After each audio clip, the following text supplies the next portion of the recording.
سلام سلام خميس أنا حكون كبرات خاتلت التي في تملي سمز يكم على خو لومي علت عصرت سلسته جنبت كلتش حن عسران حموشانيو ناي حج مدبنا فانو زي ناي سياس قطرنيا قصر أب كل محرة استفعل بوتات حيزة حيلي زلنا حيلة أخخيبة قال أحدش ناي متأخب جنبار فتيرة زنبرن في اللياتات بين عادي سابا قصي يقعز الله يزوزله شعبيا شفتا شعبيا اللوز بهالوتهم أب برخاتنا يا محرة تفناج لهم زنبرو أشبرت حيلتات ويكازم شفاتو حيلتات أكيبا أو حدا مزياتهم الله أو حدا مزيام الله بلكب أو حدا مزيام حيل اللوم يو كم تنايت مال TDF انت زخونو عادي سابا نخاتوسي حنساب جزياء وصدلو من يجن فانو خم تخلنا نفلتو اترفنا عادي سابا زخون حيلسي نحاد خبابي زخون حيلي ويكا زخون ناي محدر عقمي زخون ناي بوليتيكا عقمي يبلون فانو امنتاي حيلو امنتاي عقم انت دايلنا زي سياس بدحرت كوين زتفتفو كاب استفعل ناي شفتنت بوتا أخاخيبو أب حدا مصيبو زلو فانو حيلو أمنتاي انتلنا نبرت هزبي أم بخان أم مودام أب معناو دك نستي أم معمات استفعل تكالات منقستي أب مزرافن أم معناون دك سبات بهوتهم نهارلو أب مقصال أم مقتال أم مرشان كالا حيل يبلو فانو أب حدا زمصالو مخنيات سبات كقتل نبرت كزرف تكالات كعنو دك نستي كعمص بهوتهم نهارلو منسيات بحو خندد يو أب حدا زمص كم حادر كمرح اندحر خوينو جن 13 مرحت اندحر دا نيرمون حدا طرنافه أب 13 تبتينيو ببينو أبناي شفتنت برخا زسفر سلازي إذا حيل زي صباح نجهو اندحر دا أنا عادي سابا خاطر خوينو زي انتهي ساعبين له ردوي اترف هزبي إثيوبيا سي عالمون توانا نا إثيوبيا وانا عالميا بقى إثيوبيا ريخم من سراويت تግራይ دبر برهان مسمصحه نزوم حجين هزب تግራይ زصنس زلو مرحت هواحت ፖለቲካው ተሕስተኹም ኣብ ጉዳይ ኢትዮጵያ ኣብ ጉዳይ አዲስ አበባ ምሕደራኹም ሲታይ ያ ኢላቶ በቃ ኦሬዲ ናቢ ተጸግዐም የማፍንጩ ስለዚ አዲስ አበባ ከም ኹቋጽርዋ ግድን ስለዚ ነበረብቱ ግዜቲ እንታይ ያ ኢላቶ በቃ ነቲ ካብ መቀለው ጽኢን ቆላ ተንበን ዘንበረና ኃይል ንዑን ምስዓር ኢሎም በዓል ጌታቸውን ጻድቃንን ዘረብኦም ምስማዕ ዓብዮም ባዕሎም እዚያ መሊሶም አይ ከማን ተኾንዳ ጸጥታናን ሰላምናን ፖለቲካናን ክትዘርጉልና ያላ ተመለሱ ኢላ ካብ ደብረ ብርሃን ዓለም ያመሊሳቶም ምስ ፖለቲካ ስለዘይሳምዑ ስለዚ ትረፍ ህዝቢ ኢትዮጵያ ሲ ዓለምውን አይደልዮም ያዛ ኃይል ዞም ኃይልታት እዚኦም ምክንያቱ ንዓዶም አይጠቅሙ ንአዲስ አበባ አይጠቅሙ ኢሳያስ ካ ሒዝዎም ክኸይድ ከሎ ካ ጥዑያት መራሕቲ ነተዓዲ ይኾኒኦም ናብ ሰላም የምጽዋዮም ኣብ ዝለዓለ ደረጃ ናይ ቁጠባን ናይ ፖለቲካን ናይ ሰላምን ከብጽሕዋዮም ኢሉ ይኮነን ሒዝዎም ዝኸይድ ታይራ ክድውሽ ክሽፍት ንባዕሉውን ነታ አዲስ አበባ ትበሃል ጓሕኪሑን ዓድሃሎ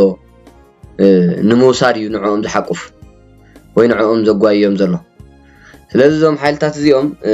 ብጎንደር ብዝተፈላለዩ ቦታታት አቤሎ ብዚ አንተ ወይር የኔረ ነቲ ከባቢኦም ዘይኾን እዮም ብጎጃም አካባቢ በዚ በዓል ወሎ ከባቢ በዚ ሕጂ ብናቶም አጣው ዓቤት አምሓራ ዝቦ ብሽዋ ብጎንደር ከባቢታት እዚ ሁሉ ዘይከሓድ ሓቅ ዘረባ ዓቅሚ አጥሪዮም አለው ግን አይቅጽሉን እዮም በቃ እዚኦም ኩሎም ብጎጃም ዘሎ ንበሎ ብወሎ ከባቢ ዘሎ ንበሎ ብሽዋ ከባቢ ዘሎ ንበሎ ብጎንደር ዘሎ ብኩሉ ዘለው ብሙሉኦም ኣብቲ ንብረት ምዝራፍን ሰባት ኣብ ምዕማፅን ደቂ ኣንስትዮ ምዕማፅን ኣብ ምቕታልን ኣብኡ ተሰሚዖም ክቕፅሉ ይኽእሉ እዮም ብድሕሪኡ ግን ንባዕሎም ክምርሑ ዘይኽእሉ ሓይልታት እዮም ዞም ሓይልታት እዚኦም ካብ ቀደም ናይ ኣቦኦም ምክንያቱ ክሳብ ሕጂ ኣምሓራይ ገዚኡ ኣይፈልጥን ኢና ኣዲስ ኣበባ ኣይፈልጥን ምክንያቱ ኣይሰማምዑን እዮም ናቶም ዘሰማምዖም እዚ ናይ ሽፍታ ናይ በረኻ ቦታታት እዩ ኣብዮም ሰማምዑ ድሓር ኣብ መመቃል ከዓ ይበኣሱ ማለት እዩ ዝተፈላለዩ ጉጅለታት ይፈጥሩ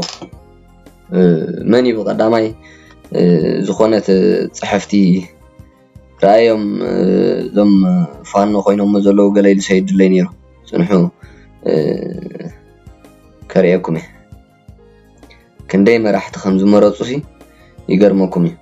ኢሳያስ አኪቡ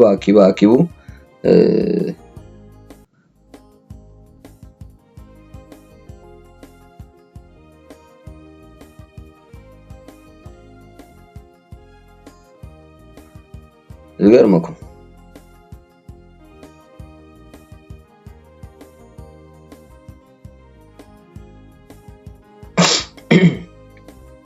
እምበርዞም ሓይልታት እዚኦም ንሃገር ኣይኮነንሲ ንኸባቢኦም ነቲ ንሶም ንቋፀሮ ኢና ዝብልዎ ቦታታት ንዕኡ እውን ከም መሓድሩ ዘይኽእሉ ሓይልታት እዮም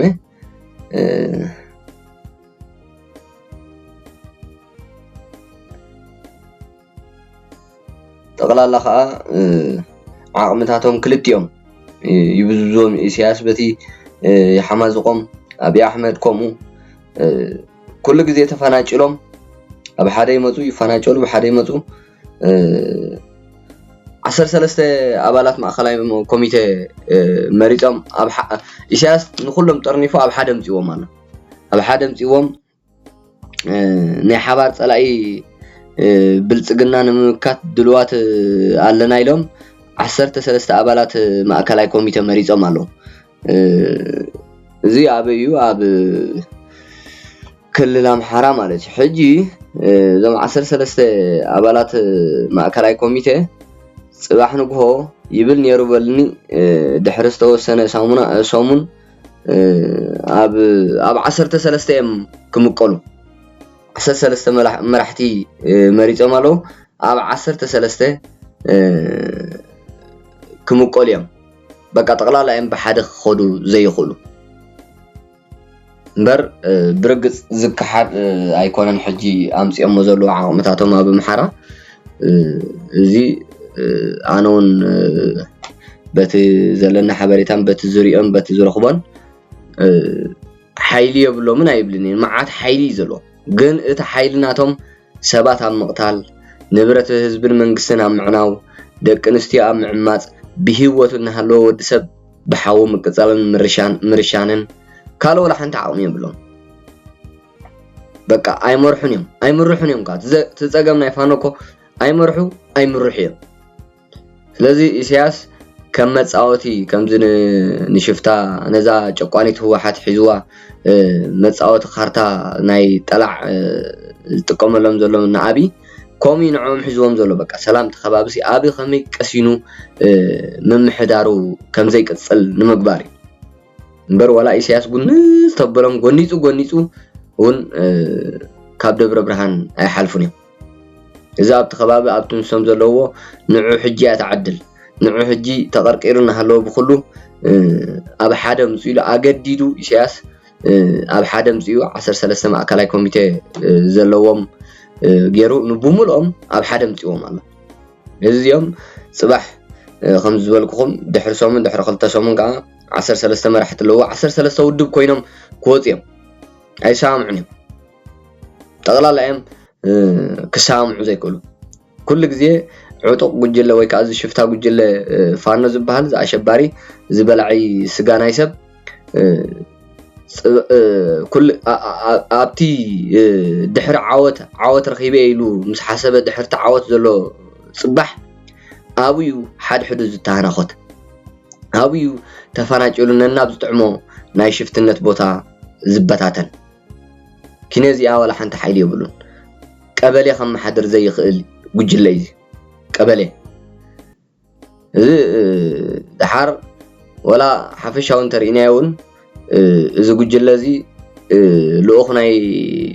ሽፍታ ሻዕብያ ስለ ዝኾነ ጥራይ ዘይኮነ ብነብሱ ኣብቲ ከባቢ ፀረ ተጋሩ ፀረ ትግርኛ እዩ ራይዎ ንኹሉ ኣኽቢ በቲ ብቀይሕ ባሕሪ ዓበ ህርፋን ኣሎ ኤርትራ ዝበሃል ኣይኣምንን እዩ በቲ ትግራይ ዝበሃል ክልል ከም ክልል ኣይኣምንን እዩ በቲ ሓደ ምዕራብ ትግራይ ዝበሃል በቃ ንኹሉ ናተይ በቃ ዝጉጅለ እዚ ብጀካ ኣነ ክልል ከም ክልል ነምሓራውን ክልል ኣይኣምነላኒ በቃ ሓንቲ ኢትዮጵያ እዩ ዝብል ምክንያቱ ዓዲ የብሉ ኣምሓራ ዝበሃል ክልል እኮ የለን ኢህአደግ ወያነ መለስ ምስ ኣተወ ንኽጥዕሙ ኣኻኺቡ ብሓደ ምፅእዎ እምበር ኣምሓራ ዝበሃል ክልል የለን ስለዚ ከምኡ ምዃኖም ስለ ዝፈልጡ እሶም ሓንቲ ኢትዮጵያ ኢሎም እዮም ዝምሩ ሓንቲ ኢትዮጵያ ኢሎም ከዓ ካብ ደብረ ብርሃን ክሓልፉ ኣይክእሉን እዮም ምክንያቱ ትግራይ ኣሎ ኦሮሞ ኣሎ ካልኦት ደሓን ዝኾኑ ኣሎ ኣይቅበልዎም እንተ ተዓዊቶም እዩ ዝብለኩም ኣይዕወቱን እንዲኦም ምክንያቱ ከም ዝብለኩም እዩ ድሕሪ ዓወት ረኺብና ኣና ምባሎም ዘሎ ጽባሕ ሓሙሽተ ተኮይኖም ኣብ ሓሙሽተ እዮም ዝምቀሉ ሓሙሽተ መራሕቲ ተኮይኖም 13 መራሕቲ ተኮይኖም ከም ዝሕጂ ንሪኦ ዘለና ኢሳያስ 13 ማእከላይ ኮሚቴ ዘለዎ ሕብረት ፈጢሩሎም ዘሎ ድሕሪ ዝተወሰነ ግዜ ካብ ሰሙን ከማን ኣይሓልፉን እዮም ድሓንተ ነዊሑ 2 ሰሙን ሃቦ 13 መራሕቲ ማእከላይ 13 ማእከላይ ኮሚቴ ኣለዎ ኣብ 13 ውድብ ክምቀል ኣብ 13 እዚ ሕጂ ኮነን ኢሳያስ ጠፍጢፍዎም ሲ 3 ዓመት ገይሮም ኣለዉ ድሕሪ ውዕል ፕሪቶሪያ ብሰንኪ ውዕል ፕሪቶሪያ ብሰንኪ ሰላም ናይ ትግራይ ምስ ኣቢ ኣኽሪፎም ምስ ኣቢ ኣይተሰማምዑን 3 ዓመት ኣብ ጎቦታት ኣምሓራ ሸፊቶም 3 ዓመት በቃ 10 ዝኾኑ ውድብ ጉጅለ እዮም መስሪቶም ኣብ ኣምሓራ እዞም ሓይሊ እዚኦም በቃ ብሽፍትነት ንውልቆም ክነብሩ እምበር ዓወት ህዝብና ተወፅዑ ኢሎም ተጋዲሎም ንህዝቦም ሓራውፅኦም ንህዝቦም ክመርሑ ነታ ሃገር ክመርሑ ዘይክእሉ ጨካናት ሸፋቱ ጉጅለ እዮም እዚ ኢሳያስ ብኻድረታቱ ገይሩ ልክዕ ከምቲ ናይ ትግራይ ዝግስግሰሉ ዘሎ ብኻድረታቱ ገይሩ ብዙሕ ጎስጓሳት የካይደሎም ኣሎ ፋኖ ግን ከምቲ ኢሳያስ ዝግስግሰሎም ዘይኮኑ ስለንፈልጦም ፋኖ ካብቲ ዘለውዎ ከባቢታት ዝሓልፍ ዓቕሚ የብሎምን ዓቕሚ ክብለኩም ከለኹ ትሕዝቶት ናይ ምምሕዳር ናይ ሰናይ ምምሕዳር ይኹን ናይ ፖለቲካዊ ትሕዝቶ ይኹን ፅቡቕ ስነ ሓሳብ ወላ ሓደ የብሎምን ምምሕዳር ከመሓድሩ ንህዝቢ ክመርሑ ንባዕሎም ክምርሑ ኔትወርክ ምስ ዓለም ፖለቲካ ንኢትዮጵያ ክመርሕ ዝኽእል ፖለቲካዊ ዓቕሚ ዘለዎም ጉጅለታት ኣይኮኑን ቀበሌ ዘየመሓድሩ ስቑኢሎም ሸፋቱ ጉጅለታት እዮም እዚ ብሓንሳብ እውን ልክዕ ከም መራሕቲ ከም ሸፋቱ መራሕቲ ሻዕብያ ብሓንሳብ ሻሂ ሎማ ኣብ ኤርትራሲ ካብ ነዊሕ ግዜ ኣትሒዙ ብምሉኦም ቶም ኣብ ኤርትራ ዘለዉ ንህዝቢ ዝጭቁኑን ንህዝቢ ዝጭፍጭፉን ንህዝቢ ዝሓርዱን ጀነራላት ስማውያን ጀነራላት ንብሎም ናይ ሻዕብያ ብሓንሳብ ሻሂ ኣይሰትዩን እዮም በቃ ዘሰላም ናይ ዝጋብሔር ምናልባሽ ተልያቶም እምበር ብሓንሳብ ኮፍ ኢሎም ሻሂ ኣይሰትዩን እዮም ከምኡ እዩ ገይርዎም ኢሳያስ ስለዚ ኩሎም እዮም ንኢሳያስ እሙናት እምበር ኩሎም ንሓድሕዶም እሙናት ኣይኮኑ ከምኡ ገይሩ ይሰሪሕዎም ኢሳያስ ስለዚኦም ሓይልታት እዚኦም ካብ መንኮም ገይርኩም ትሰርሑ እምበር ብሓንሳብ ኮፍ ኢሎም ሻሂ ዘይሰትዮም ምሽ መግቢ ክበልዑ ምሽ ክስሕቁ ምሽ ክመርሑን ክምርሑን ምሽ ሃገር ከመሓደሩ ምሽ ከባቢ ከመሓደሩ ሃገር ከመሓደሩ ህዝቢ ክመርሑ ምስ ዓለም ክራኸቡ ፖለቲካ ኣይኮነን ኮፍ ኢሎም ሻሂ ብሓንሳብ ዘይሰትዩ ጉጅለታት እዮም ፋኖ ዝበሃሉ ጉጅለታት ፋኖ ዝበሃል ጉጅለ ብሓንሳብ ኮፍ ኢሉ ዘይውግዕ ብሓንሳብ ኮፍ ኢሉ ሻሂ ዘይሰት ጉጅለ እዩ ኣብ ሞት ኣብ ጥፍኣት ኣብ ምዕናው ኣብ ምስራቅ ኣብ ምዕማጽ እዩ ብሓባር ዝዛተን ዝራራዳን ኪነዚኣ ኣብ መምሕዳር ኣብ መምራሕ ኣብ ተመራሒ ምዃን ኣብ መራሒ ምዃን ኣብ ሃገር ኣብ ህዝቢ ከባቢ ምምራሕ ኩሉ እዚ በቃ ኣብ ሓደ ይመፁን እዮም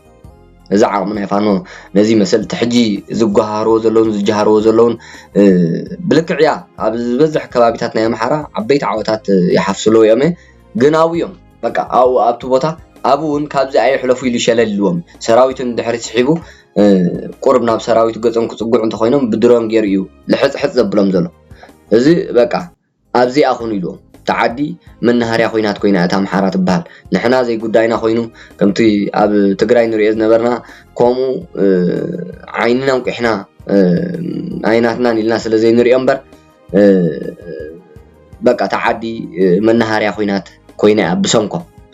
እዚ ኣብ እውን ከምቲ ዝበልኩኹም ኣብኡ ሓደ ሕዶም ኢሉ ገዲፍዎም እዚ ኣብ ካልእ ጉዳይ ዘሎ ኣብይ ከምታ ዝበልኩኹም ከዓ ክስጉም ተጀሚሮም ብድሮን ልቕምፅ የብሎም ኣሎ ንሶምን ደጀናቶምን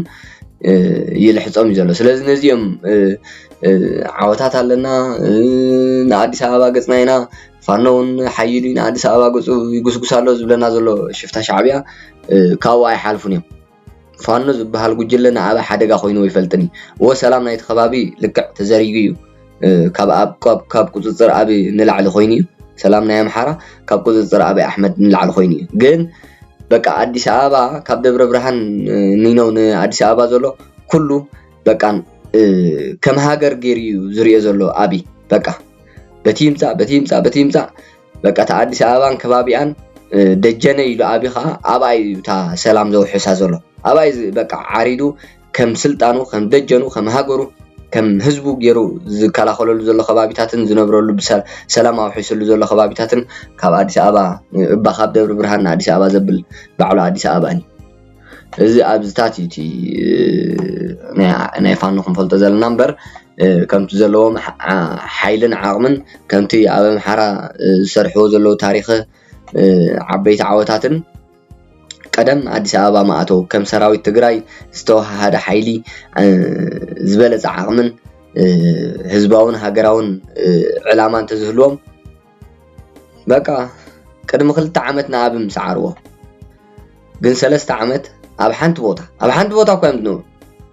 ኣብ ሓደ ጫካ ኣሎ በቃ ኣብኣየመ ተተኩሶም ኣጥቂዖም ናብቲ ጫካ